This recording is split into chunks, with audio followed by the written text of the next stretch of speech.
हटावा पिया पंखा, हटावा पिया पंखा, एसी लगा दो। हटावा पिया पंखा, एसी लगा दो। हटावा पिया पंखा, एसी लगा दो। हटावा पिया पंखा, एसी लगा दो।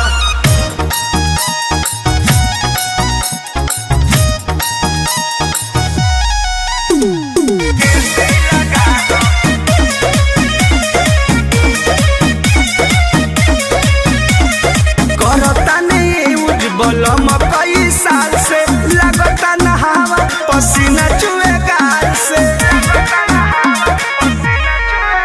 चाहे बेच पड़े घरवा से सारा अनाज, हमरा बात के तरादा तो के माने पड़ी आज।